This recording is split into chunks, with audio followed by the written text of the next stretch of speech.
So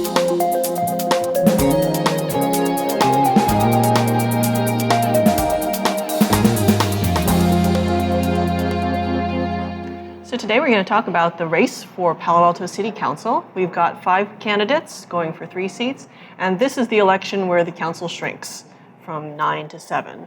So there are other differences between now and a couple of years ago. So Janati, can you set the stage for us and let us know where's the city at? How's this different? Yeah, well, you just mentioned the biggest difference. In 2014, Palo Alto passed a measure, the citizen initiative, to reduce the number of seats, with the idea that this is going to make the council more efficient and kind of make life a little easier for both staff and council members. Mm-hmm. The idea being that staff has fewer requests to respond to. But so we're going to see in January, when the new council is sworn in, whether this indeed holds up. There's a lot of skepticism whether it will, but we'll finally have a way to test it out. Yeah. And it's a big structural change. The city hasn't reduced seats since 1972, so I think that makes it quite different. At one point, the council was like 15 members. Yeah. Wow. Yeah. Sounds very inefficient. It was. But, yeah, it was a funny time. But yeah, that's 1972. They went from 15 to 9. So I guess that was a much bigger change. Now it's just going from 9 to 7. Mm-hmm. But another thing that's significant, the 2 people who are leaving, they're terming out, and they're kind of become synonymous with the council's 2 camps. So Greg Scharf and Karen Holman, who are now running for a seat in the Mid-Peninsula Open Space District. And so that's what happens to city council members. They become open space members. Yeah. Yoriko Kishimoto is another. One of them does. We'll see what happens to the other one, whoever doesn't win. But so in addition to the number changing, I expect that the tenor of discussion possibly changing somewhat, with these 2 leaders of both camps stepping down after being termed out. Yeah. So some of the issues right now that Palo Alto is dealing with are slightly different than they were a couple of years ago. It seems like commercial growth it's not off the table, but a lot's been done over the last couple of years. So what are the issues facing the candidates in the council now? Well, I think the biggest things, housing is still as big an issue as it was last time. So in that sense, that's kind of been stable. It was hugely urgent then, and it's hugely urgent now. But as far as some of the other issues, I feel like last time around, we were really focused on comprehensive plan, because whoever was going to get elected will have a chance to reshape the city until 2030 at least. So there was a lot of talk about how much office growth you want to allow, how many new residential units you want to allow. And the council hashed that all out and adopted the new plan in November 2017. So it's a little less of an issue, but I feel like what's a big issue this time around is infrastructure and these big, huge planning projects that the next council will have to tackle, that much like the comp plan is going to have decades of implications. From grade separation to Coverly, from the Ventura area plan, and the zoning revisions that are going to take up in the next year or 2, which could really change the rules for housing developments. And it'll be a chance to make some real tangible progress rather than just setting goals and expectations, which the council has been doing for the last couple of years. What do you see as the most significant differences between the candidates? I think it depends on which candidates you're looking at. I feel like last few elections we had a bit of a slate mentality, where you had the differences were very stark. You had a group of 4 there. This time around, we have 2 candidates who on positions are quite similar, Eric Filseth and Tom Du Bois. They're both endorsed by Palo Altos for Sensible Zoning, which is a group that kind of promotes more slow growth policies. So their differences are more in tone rather than in substance. They vote differently sometimes, but they're pretty aligned on most issues. And I think Eric Filseth has been more willing to compromise with the majority. He's kind of become centrist, almost Anthony Kennedy of the council. He was unanimously named vice mayor, even though the majority of the council kind of falls into the more pro-growth camp. Whereas Tom Du Bois, his tone has been very different. He's been extremely critical of what he perceives as kind of ethical violations by the planning commissioner that the council hasn't handled as well as he thought he did. He criticized the mayor for her FPPC violation, which is being investigated still. And he's really gone out after the majority whenever they made like late night additions to policies and kind of calling them to account for what he sees as procedural failures. So, but as far as between them, on policies, they're pretty aligned. And I would say Corey Walbuck represents the starkest contrast. Just like when all of them ran 4 years ago, Corey Walbuck is aligned with the more pro-growth people, so he's been in the majority a lot. So he's been a very strong proponent of housing. He had mixed record on offices, but I feel like that's the biggest contrast. And the other two candidates, the challengers, Alison Cormack and Pat Boone, they don't fall neatly into either camp, and they're very proud of that fact. Alison Cormack made it real clear that she's not running for or against any candidate, although Liz Niss and Greg Scharf both donated to her campaign and her views on rent control and some of the office policies, though not all, roughly mirror theirs. And Pat Boone is the biggest outsider. He's very proud of the fact that he hasn't had a lot of big donations. He calls himself like a like a Jimmy Smith, or I'm sorry, yeah. Mr. Smith goes to Washington. Right, Jimmy Stewart. Here. Yeah, so he's kind of like the biggest outsider in that he's not aligned with any camp, and he's the newest to Palo Alto. So, yeah, that's kind of the biggest contrast. Are there any things that just everyone agrees on? They want to support quality of life. Okay. They just define it all differently. Everyone wants affordable housing. Yeah, I think I feel like whoever gets elected, housing will remain a big priority next year. Everyone's talked about housing, and particularly affordable housing, and particularly affordable housing for seniors as being big priorities. I feel like Corey Walbach has the strongest record of that because he was one of the lead authors of the colleagues memo from last fall, which kind of prompted this housing work plan, which in turn prompted the zoning revisions that the city is undertaking now to promote housing. But even the other candidates are saying that they want to see more housing. They just tend to be a little more cautious about the impacts of that kind of housing and more aggressive about making sure that whatever you approve will be properly parked and not have untoward noise impacts and things like that. I thought your grid of the positions for all the candidates is pretty revealing. So people should definitely check out your cover story today. Looking at housing and transportation, commercial growth, transparency, and finance and infrastructure. That really lays out the position as well. It's the cliff notes to the election. Exactly. If you don't see it, if you don't want to look at anything else, then just, yeah. read that, 2 pages. Now we've had debates, several debates and forums with the candidates. We've done an endorsement interview with each one of them. I've also done biographical interviews. What would you say has been the kind of tone or the tenor amongst the candidates? Are they always collegial? Are they kind of trying to differentiate themselves by criticizing each other? What have you seen so far? I'd say for the most part it's been very collegial when you compare it to the last couple of elections, possibly because there's fewer people, so there's fewer opportunities to sling mud. But also, I think is because of the kind of candidates that are here this year. I feel like both Alison Cormack and Pat Boone have been steered away from really criticizing the council hard, the present council. The biggest tension we've seen, as one would expect, is between Corey Walbach and the two candidates on the other side, Tom Du Bois and Eric Filseth. During the recent forums, I think I've attended at least 3 or 4 of them in the last couple of weeks. There's been numerous cases where Tom Du Bois or Eric Filseth have brought up the fact that I support this policy, which, by the way, Corey voted against. Right. And during the forum we hosted, that came up several times. Yeah. And Corey Walbach has had to fight back against those two because he's kind of the only representative of his camp while there's 2 of them.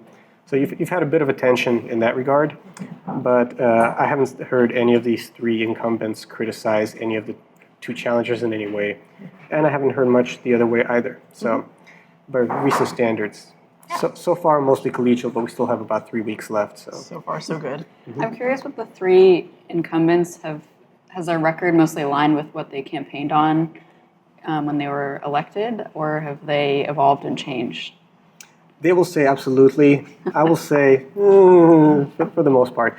I feel like Corey likes to point out again and again at every candidate forum that when he ran 4 years ago, he said more housing, less office. That was his position. He's saying that's still his position, and he's happy that everyone else fell in line and now embraces it.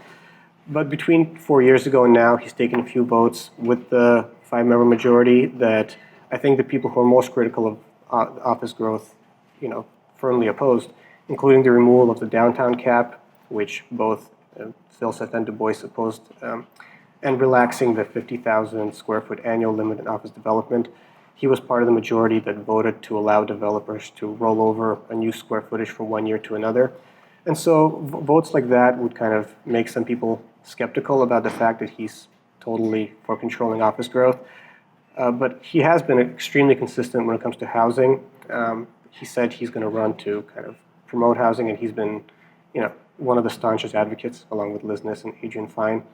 I think during a comprehensive plan discussion, I feel like he's compromised on the office to get more housing. So I think for the most part, all of them have been consistent, except with a caveat that Corey Walbuck is a little hard to predict. And of course, he ended the year by voting to adopt a citizen initiative, which would reduce office space on a long-term basis. And some people saw this as political opportunism. It kind of came up a few times during various debates.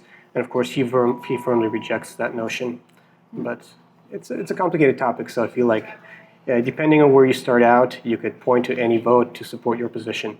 But yeah, you made an interesting observation about Tom Du Bois in that when you're in the majority, you can move forward on your legislative priorities. But when you're in the minority, progress is slowed, and you're mostly just trying to fight what the other side is doing. Have you seen him nonetheless make progress towards what he said that he wanted to do back in 2014? Well, even back then, he said he supported more housing like everyone else has, and even though he is associated with a more slow growth group, he'll be the first to say that he's supported like almost just about every housing initiative that has come in front of the council. Mm-hmm. He's actually kind of, if you can imagine like a spectrum between the slowest growth and kind of fastest growth, mm-hmm. kind of more pro-growth, I'd say he would be much closer to the center than Lydia Koo and Karen Holman, who've mm-hmm. been opposing like many developments. Like, for example, he supported the workforce housing, as they call it, on 2755 El Camino, the Page Mill El Camino corner. He supported the rules for accessory dwelling units, which others have opposed, even though he was deeply critical of parking reduction. He opposed that element of it. Mm-hmm. And he supported the affordable housing overlay. So in that sense, I think he was consistent, but there were other areas like that he was passionate about. I know we had him in the webcast once talking about fiber to the premise or fiber to the home. Mm-hmm. That hasn't gone anywhere. It's on the shelf. It's in perpetual limbo. Yeah.